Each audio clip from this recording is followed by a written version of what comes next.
নমস্কার।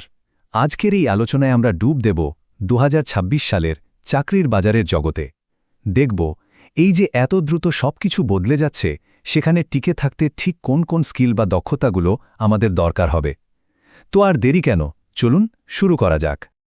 আচ্ছা, একটা দৃশ্য কল্পনা করা যাক। কেমন? ধরুন এখন ২০২৬ সাল, আর আপনার ঠিক পাশের ডেস্কেই কাজ করছে একজন এআই। সেই আপনার নতুন সহকর্মী।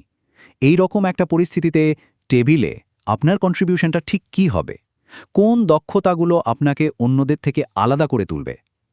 ঠিক এই প্রশ্নটা দিয়েই কিন্তু আমাদের আজকের আলোচনাটা জমে উঠবে। ভবিষ্যতের চাকরির বাজারটা ঠিক কেমন হবে সেটা বুঝতে হলে আমাদের একটু গোড়া থেকে ধরতে হবে। মানে দেখতে হবে যে ঠিক কোন প্রযুক্তিগত পরিবর্তনগুলো এই পুরো খেলার মাঠটাই বদলে দিচ্ছে। যেমন ধরুন কোয়ান্টাম কম্পিউটিংয়ের কথা। একটা সময় ছিল যখন এটা ছিল শুধু একটা হাইপ, মানে অনেক আলোচনা, অনেক টেকনিক্যাল ডেমো। কিন্তু ২০২৬ সাল নাগাদ ব্যাপারটা পুরোপুরি বদলে যাচ্ছে। ফোকাসটা এখন আর শুধু কতগুলো কিউবিট আছে সেটা গোনার মধ্যে সীমাবদ্ধ নেই। এখন আসল লক্ষ্য হলো এমন একটা হাইব্রিড সিস্টেম তৈরি করা যেখানে প্র্যাকটিক্যাল কাজ হবে। আর তার জন্য দরকার কোয়ান্টাম রেডি ওয়ার্কফোর্স। মানে ব্যাপারটা এখন আর স্রেফ থিওরি নয়, একেবারে মাঠে নেমে কাজ করার মতো। ফুজিৎসুর একটা প্রেডিকশন কিন্তু ঠিক এই ব্যাপারটাই বলছে। তারা পরিষ্কার করে দিয়েছে যে ইন্ডাস্ট্রি এখন আর একা একা চলা কোয়ান্টাম সিস্টেম নিয়ে ভাবছে না, বরং তারা এমন একটা ইন্টিগ্রেটেড বা সমন্বিত সিস্টেমের দিকে যাচ্ছে যেখানে কোয়ান্টাম আর আমাদের চেনা ক্লাসিক্যাল কম্পিউটার দুটোই একসাথে কাঁধে কাঁধ মিলিয়ে কাজ করবে। তাহলে মূল কথাটা কি দাঁড়ালো? ব্যাপারটা হলো ২০২৬ সালে এগিয়ে থাকার জন্য শুধু দামি হার্ডওয়্যার থাকলেই চলবে না। আসল প্রায়োরিটি বা অগ্রাধিকার এখন দুটো জিনিস। ১ নম্বর হিউম্যান ক্যাপিটাল, মানে দক্ষ মানুষজন, আর ২ নম্বর ইকোসিস্টেম পজিশনিং, মানে সঠিক পার্টনারদের সাথে জোট বাঁধা। হার্ডওয়্যার পাওয়াটা এখন আর মূল চ্যালেঞ্জ নয়, আসল খেলাটা হলো মানুষ আর পার্টনারশিপ নিয়ে। আচ্ছা, এই যে এত বড় বড় টেকনোলজিক্যাল শিফট হচ্ছে, এর ফলে কোন দক্ষতাগুলো সবচেয়ে দামি হয়ে উঠছে? মানে কোন স্কিলগুলো শিখলে মোটা মাইনের চাকরি পাওয়া যাবে? চলুন এবার সেই দিকে একটু নজর দেওয়া যাক। কোর্সেরার একটা রিপোর্ট যদি দেখি, ভারতে ডেটা সায়েন্টিস্টদের গড় বেতন বছরে প্রায় ১২ লক্ষ টাকা। প্রজেক্ট ম্যানেজারদের তো আরও বেশি, প্রায় ১৪ লক্ষের কাছাকাছি। বোঝাই যাচ্ছে ডেটা, সফটওয়্যার আর প্রজেক্ট ম্যানেজমেন্ট এই তিনটা জায়গাতেই এখন আসল চাহিদা। আর যদি আমেরিকার বাজারের দিকে তাকাই তাহলে তো সংখ্যাগুলো মাথা ঘুরিয়ে দেওয়ার মতো।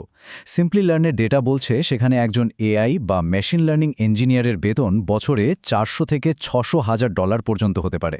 মানে টপ লেভেলে গেলে অঙ্কটা বিশাল। আর জেনারেটিভ এআই স্পেশালিস্ট, তাদের সর্বোচ্চ স্যালারিও বছরে $৪ লক্ষ বেশি হতে পারে। ভাবা যায়? এই সংখ্যাটাই আসলে বলে দেয় যে এই ফিল্ডের সুযোগটা ঠিক কতটা বড়। আচ্ছা, চলুন এবার বড় বড় দক্ষতার দুনিয়া থেকে বেরিয়ে এসে একটা নির্দিষ্ট চাকরির দিকে ফোকাস করি। এমন একটা চাকরি যার নাম হয়তো কয়েক বছর আগেও কেউ শোনেনি, আর সেটা হলো এআই এথিক্স অফিসার। তো কে এই এআই এথিক্স অফিসার? সহজ ভাষায় বললে ইনি হলেন কোম্পানির এআই সংক্রান্ত নৈতিকতার অভিভাবক। মানে টেকনোলজি যেন মানুষের ভালোর জন্য ব্যবহার হয়, কোনো ভুল বা অনৈতিক কাজে ব্যবহার না হয়, সেটাই নিশ্চিত করা এর কাজ।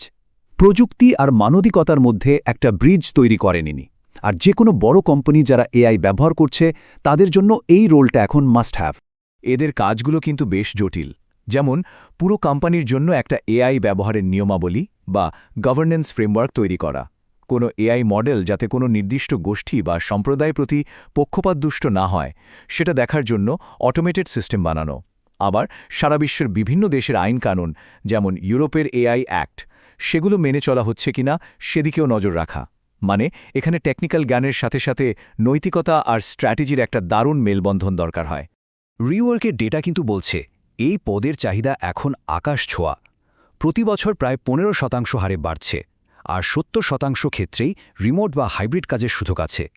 আর স্যালারি সিনিয়র লেভেলে বছরে প্রায় $২.৫ লক্ষ পর্যন্ত হতে পারে।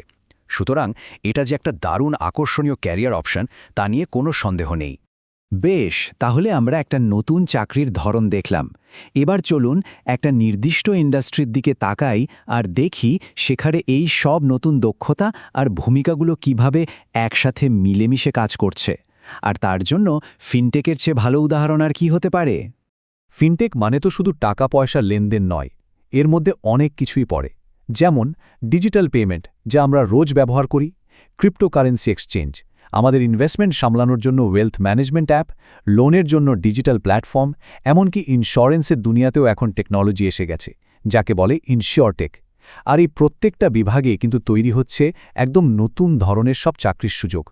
ফিনটেকে যদি একটা ভালো ক্যারিয়ার গড়তে হয় তাহলে কিছু টেকনিক্যাল স্কিল কিন্তু একদম অপরিহার্য।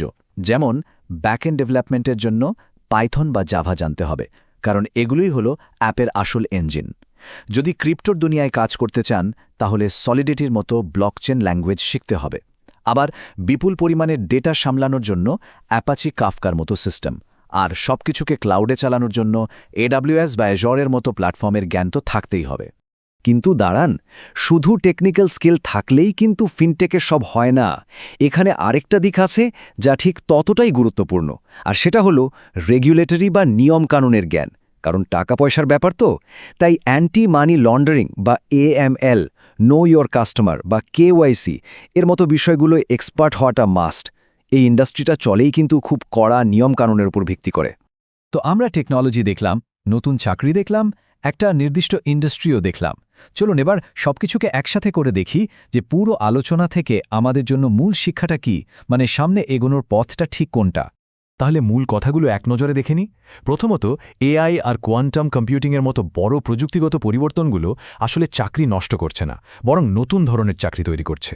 দ্বিতীয়ত, ভালো বেতনের জন্য শুধু টেকনিক্যাল স্কিল নয়, তার সাথে স্ট্র্যাটেজিক চিন্তাভাবনাও মেশাতে হবে। তৃতীয়ত, AI এথিক্স অফিসারের মতো একদম নতুন কিছু ভূমিকা খুব গুরুত্বপূর্ণ হয়ে উঠছে। আর সবশেষে, ফিনটেকের মতো হাই গ্রোথ ইন্ডাস্ট্রিগুলোতে এই নতুন ধরনের ট্যালেন্টের চাহিদা এখন তুঙ্গে। দেখুন, কাজের ভবিষ্যৎ কিন্তু আমাদের চোখের সামনেই লেখা হচ্ছে। এখন প্রশ্নটা হলো, এই যে নতুন গল্পটা লেখা হচ্ছে সেখানে নিজের জন্য কোন নতুন দক্ষতাটা বেছে নেওয়া হবে? ভাবার বিষয়, তাই না?